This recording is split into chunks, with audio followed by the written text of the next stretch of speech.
ọmọọba Olúwaṣeun Adébóyè Àbẹ̀kẹ́ ẹ̀yin ni Àbẹ̀kẹ́ ọ̀kẹ́yìn lójú bàbá gọ́ọ̀dù the iron lady in the waves àrí olólùfẹ́ gbàgbé ìbínú abobi akọ àwòkọ afẹ́dẹ́ ṣẹwà.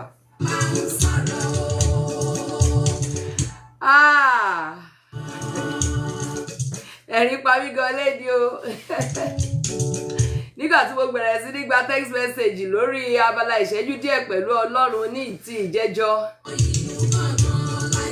Ẹ̀yin olólùfẹ́ Gbenga Adeboye ní abala nígbà kan pẹ̀lú Mr. fún wọn tán ẹ kú kàlẹ̀ ń bẹ̀ ń o ẹ kú àtẹ̀yìnṣe. Gbogbo ẹ̀yin tẹ́ ń ṣe ojú Gbenga Adeboye ní orí ẹ̀rọ agbágbé rédíò àti tẹlifíṣàn ẹ kú àtẹ̀yìnṣe. Gbogbo ẹ̀yin tẹ́ bẹ̀yìn jẹ́ gbogbo ẹ̀yin ọ̀rẹ́ tẹ́ dúró tán àti gbogbo ẹ̀yin tẹ́ dalẹ̀ ẹ kú àtẹ̀yìnṣe.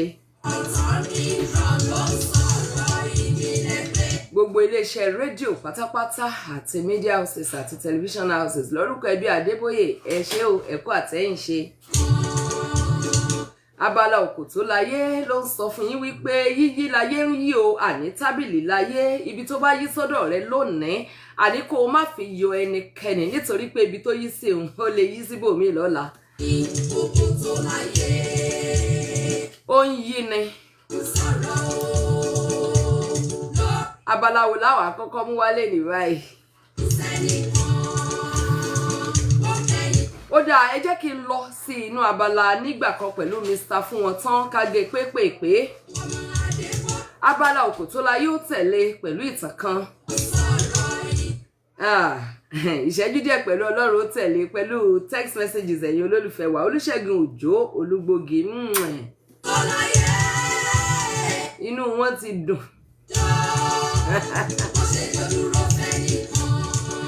Hey, you like far away kissing abi?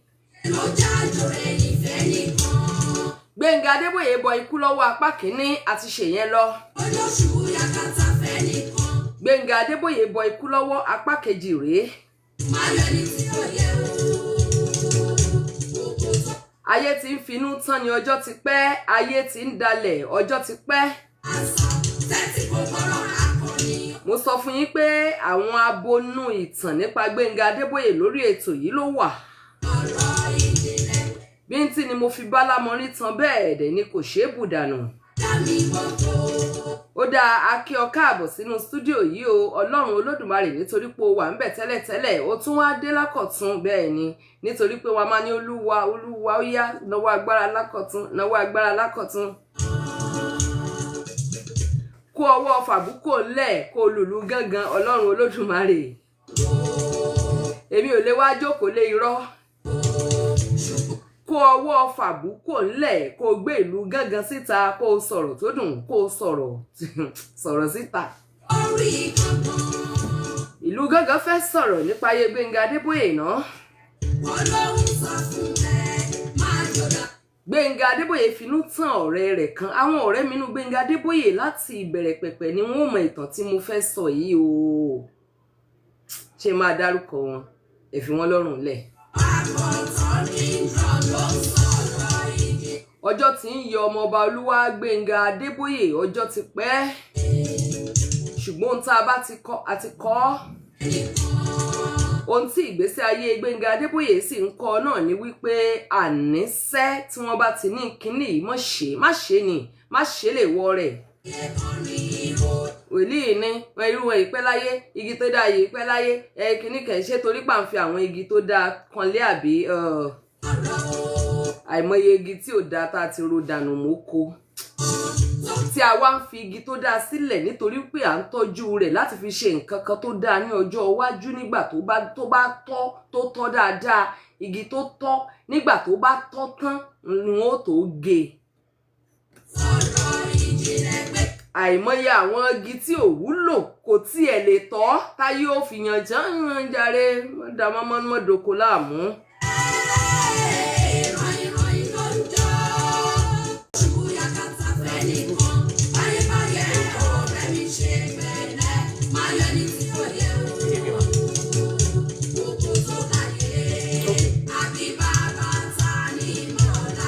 Gbenga Adeboye bọ Iku Lowo part 2.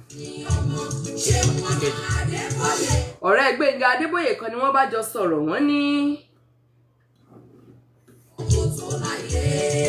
Gbenga Adeboye boy Iku Lowo part 2. Òun àti ọ̀rẹ́ rẹ̀ kan ni wọ́n jọ lọ máa ń wẹ̀ lódò. Wọ́n jọ lọ máa ń wẹ̀ lódò. Wọ́n máa ń lọ sí òkun láti lọ wẹ̀ nígbà náà. Ṣùgbọ́n dàbí ẹni wípé ó níbi tí Gbenga Adeboye máa ń wẹ̀ dé. Nítorí wípé ọdẹ òmu kì í ṣe ìlàjẹ ẹsẹ̀ odò. Tíbi tí wọ́n ti jọ mu omi. Salome pé ìnágbọ́n ayáfẹ́mi bright mọ́ bínú o. Ní ìyẹn bá fa Gbenga Adeboye lọ sí inú ibú. Ó fa lọ sí inú ibú tó jìnnà gan. Àmọ́ tó ń bi nínú. Ẹni tá a dẹ̀ ń sọ̀rọ̀ nípa ẹ̀ yìí jẹ́ ẹni tí Gbenga Adeboye náwó lé lórí, tó ń tọ́jú, tó ń fún lówó, tó ń ṣe gbogbo ẹ̀. Bóyá ìlara olówó jù mí lọ ni o, bóyá ìlara ó ń gbayì ni o, bóyá ìlara kò sì tí ì sí nǹkan kan lọ títí náà ń gbà náà o. Yàrá méjì ni Gbenga Adeboye ń gbé, àbí yàrá mélòó ni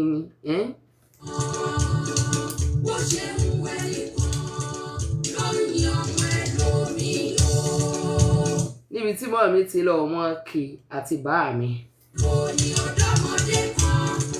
Ó bá fa Gbenga Adeboye lọ sí ojú ibú omi lọ́hùn. Ó bá tì í sísàlẹ̀, ó tì í gan, ó tì í sísàlẹ̀ gan.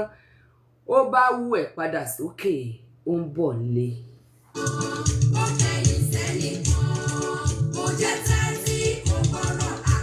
Ìyà ń jẹ gbogbo ẹ̀yin ìkà. Irọ́, bàbá ń jẹ gbogbo ẹ̀yin ìkà nítorí pé àwa obìnrin àwa yìí jẹ́ èèyàn.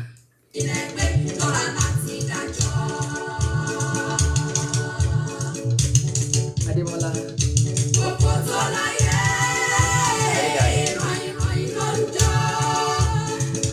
Adémọ́lá Adédayọ̀, mo ní bàbá ń jẹ wọ́n, àwọn obìnrin kì í jẹ́ èèyàn. Àwọn ni olùrànlọ́wọ́ mi nínú stúdíò yìí tá a jọ ṣe é. Fìlà bentigo ló wà lórí ẹ̀ bíi Tajasco.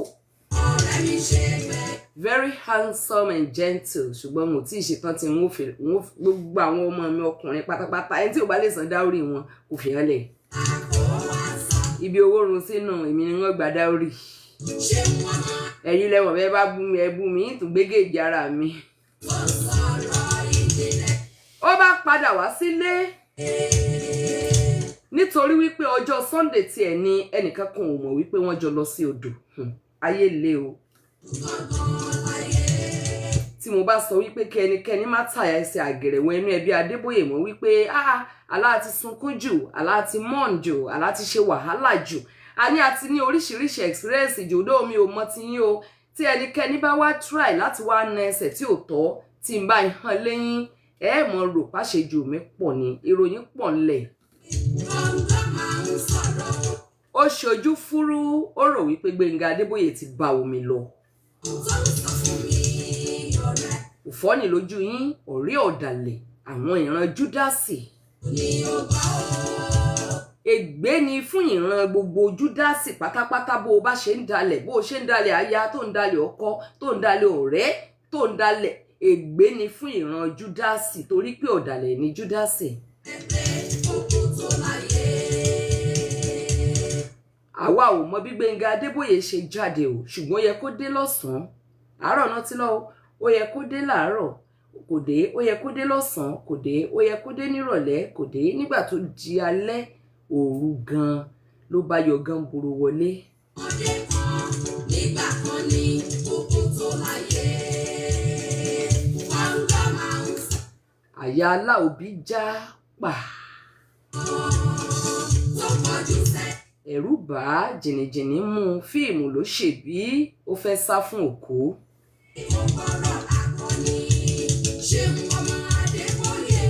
Kọ́ ọmọ rẹ ní ọ̀nà tí ó rìn nígbà tó bá dàgbà kò ní kúrò ń bẹ̀ mọ́. Ìdí tí mi ṣe kí n yaró wọn kọ́ wa ni n tó bá fi kọ́ ọmọ lọ mú ó dàgbà bá. Nítorí pé children learn by imitation. Ohun tó bá ń ṣe wọ́n á máa imitate ẹ̀, wọ́n á máa kọ́ ẹ̀kọ́ lára rẹ̀, wọ́n á máa kọ́ ìṣe lára rẹ̀. Ohun tó bá ti ń ṣe ni àwọn òbí Gbenga Adeboye kì í yaró.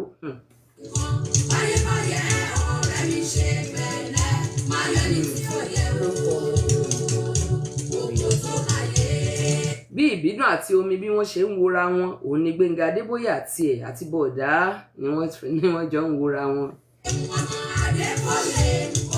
Funny enough bá mi ti ní ká gbàdúrà wípé ẹ gbàdúrà fún Gbenga Adeboye o, ẹnìkan fẹ́ pa o, mi ò wá mọ bó ṣe rí o, mo kàn rí bí ìgbà tó jẹ́ pé mo rí omi, ẹ jẹ́ gbàdúrà. Wọ́n ti jọ àsàdúrà àwẹ̀ àti gbàdúrà méje. Ní inú ilé wa tó bá ti ń pé ọmọ ọdún 4 ni wọ́n ti máa fi àwẹ̀ kọ díẹ̀díẹ̀. Ó káre ọkọ mi, ó káre ọkọ tí mo sọ gbàdé aago 9 tó bá gbàdé aago 9 wọ́n ra búrẹ́dì fún ọ. Bá mi aago 9 ti lù ń gbàdé aago 12 wọ́n ra mílíkì fún ọ. Bá mi ń gbàdé aago 3 tó bá lè gbàdé aago 6 wọ́n ra bọ́nfítà fún ọ. Wo gbogbo èèyàn tó bá gbààwẹ̀ nínú ilé wa ni wọ́n ra bọ́nfítà fún. Àwọn àti àwẹ̀ bá ti dé wọ́n ra bọ́nfítà.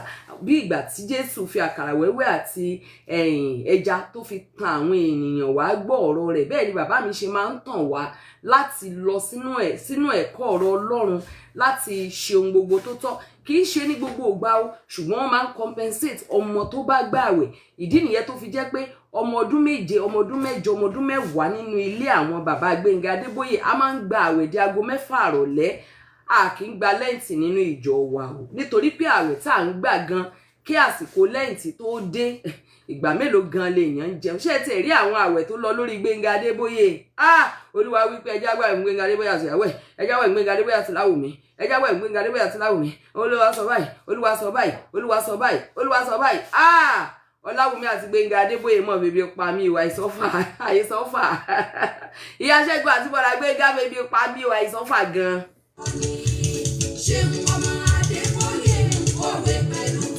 Mo ń pòwe, ìlú gángan ń pòwe lórí ètò. Ó yẹ béèrè wípé báwo ni ojú àti ẹnu ṣe máa rí dẹ̀rẹ̀dẹ̀rẹ̀ nígbà tí ẹni tí a rì sí inú ibú tó mọ ìwẹ́wẹ́ gan.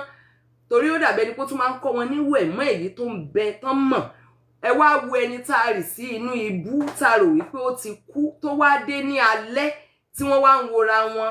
Gbenga Adeboye ní òun ò wá sọ̀rọ̀, òun wá ń wò ó, òun ṣá ń wò ó, òun ò wá sọ̀rọ̀, kò dẹ̀ sọ̀rọ̀ rárá, ó ṣá ń wò ó.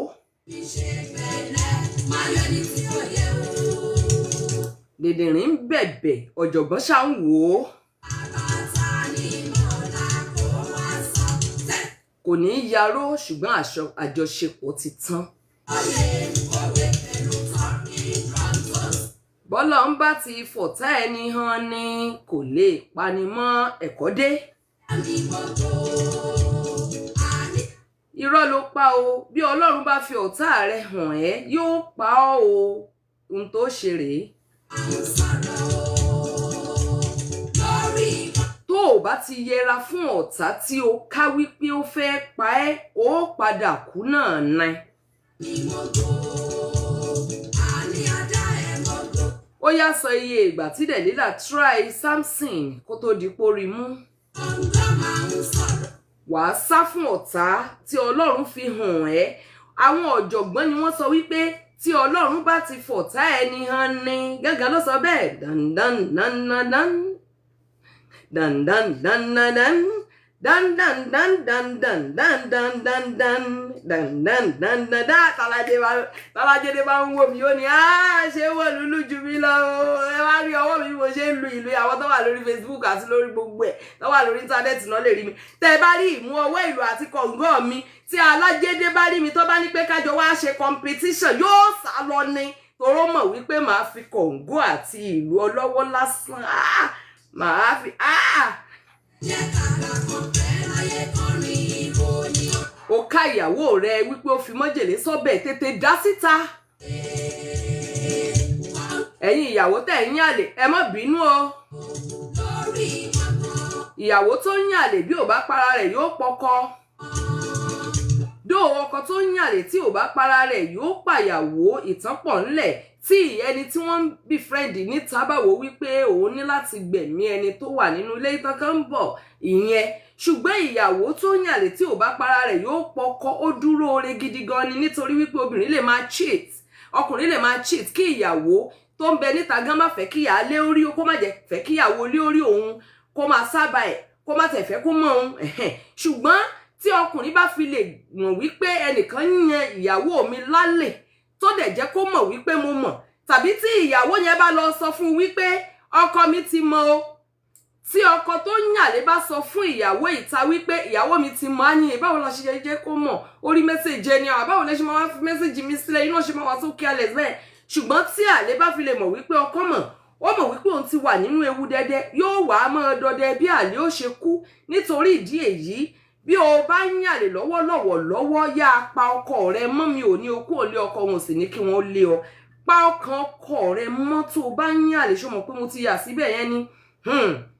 Nítorí wípé ìyàwó tó ó ka lákọ̀ọ́kọ́, ó ka lẹ́ẹ̀kejì, ó ka lẹ́ẹ̀kẹta, ó dẹ̀ mọ̀, ó tún wá tún ṣe pabambarì, ó tún kó ọmọ àlè wá sílé fún ẹ, ó dẹ̀ mọ̀ wípé ọmọ àlè ni. Nígbà tó dẹ̀ kó ọmọ àlè wá, kì í ṣe wípé ó jẹ́ ìyàwó tó ní tẹríba, tó bẹ̀bẹ̀ tó ní òun ò ní ṣe bẹ́ẹ̀ mọ́, tí wọ́n náà wá sọ fún pé mo bò ẹ́ láṣìírí jẹ́ máa bẹ́ẹ̀ tọ́jú ọmọ, tó o mọ̀ wípé ìkà òǹrorò ènìyàn ni. Tó o bá tètè kọ́, tó o bá tètè gbé ọ̀bọ rẹ̀ lùgbẹ́, yóò gbé ọ̀bọ rẹ̀ lu ìgbẹ́, yóò tún san mọ́lẹ̀. Bẹ́ẹ̀ ni mo sọ ni o, mo sọ pẹ̀lú ìdánilójú ni. Nínú ìrírí mo ti ń tọ́ka o. Àbẹ̀kẹ́ Adébóyè. Gbenga Adeboye yẹra fún ọ̀rẹ́ ọ̀dàlẹ̀ pátápátá, kò sí tí ò ṣe tán. Gbenga Adeboye òun gangan ti mọ̀ wípé ọ̀rẹ́ ti tán. Gbenga Adeboye bọ Iku Lowo lẹ́lẹ́kejì part 2 ó kẹ̀ẹ̀kan. Ó kẹ̀ẹ̀mejì.